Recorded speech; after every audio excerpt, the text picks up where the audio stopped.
আমার লাইফে আমি ব্যবসা বাণিজ্য করেছি যতটুকু ডিসেন্ট ভাবে বেঁচে থাকার জন্য প্রয়োজন, আমি ব্যবসা বাণিজ্য করেছি। কারণ আমার লাইফে ব্যবসা বাণিজ্য শুরু করতে না করতেই আমি রাজনীতির সাথে জড়িয়ে যাই। দুটো জিনিস একসাথে চলে না, কিন্তু বেঁচে থাকতে হবে, সেই জন্য যতটুকু ব্যবসা বাণিজ্য করা প্রয়োজন ডিসেন্ট লাইফের জন্য আমি ততটুকু করেছি। বাকি সময়টা আমি আমার রাজনীতির জন্য দিয়েছি। এখানেই আমি ঠিক করে নিয়েছি যে এখানেই আমাকে এগিয়ে যেতে হবে।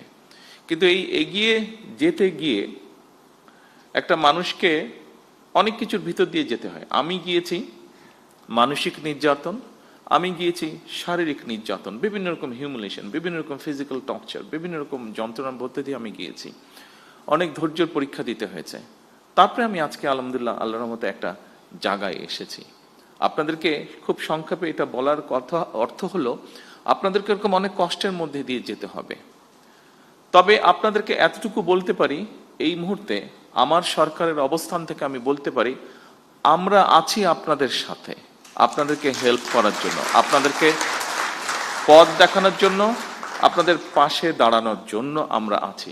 কতটুকু পারবো আমি জানি না, বাট আমরা আছি। যতটুকু পারবো সর্বোচ্চ শক্তি দিয়ে আমরা আপনাদের পাশে থাকার চেষ্টা করব আমরা ইনশাল্লাহ। এই জন্য আমি এই কথাটা বলছি, কারণ আপনাদেরকে এগিয়ে আসতে হবে। আপনারা আজকে যারা এন্টারপ্রেনার হবেন, যারা হতে চাইছেন, যারা হয়ে গিয়েছেন, কাজ শুরু করেছেন, এখানে বেশ কয়েকজনকে আমরা দেখেছি যারা বেশ কিছু দূর এগিয়ে গিয়েছেন, এবং এগিয়ে গিয়ে যারা মানুষ, সমাজ, সামগ্রিকভাবে দেশের উপকার করছেন।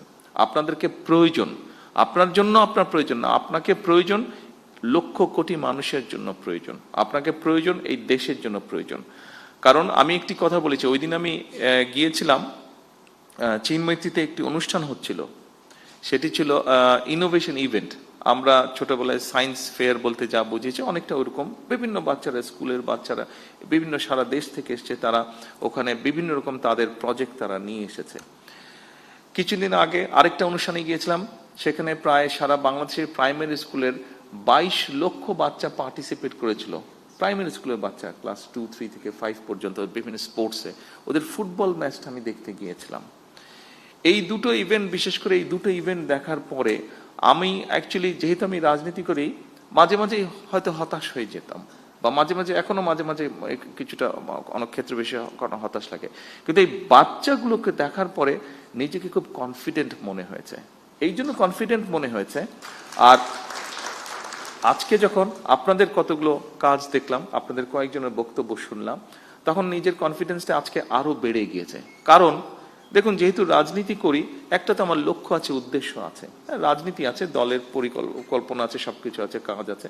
কিন্তু যেহেতু দেশ পরিচালনার দায়িত্বে আছি, আমাদেরকে দেশকে নিয়ে আমরা চিন্তা করি, দেশের বিভিন্ন সেক্টর নিয়ে চিন্তা করি।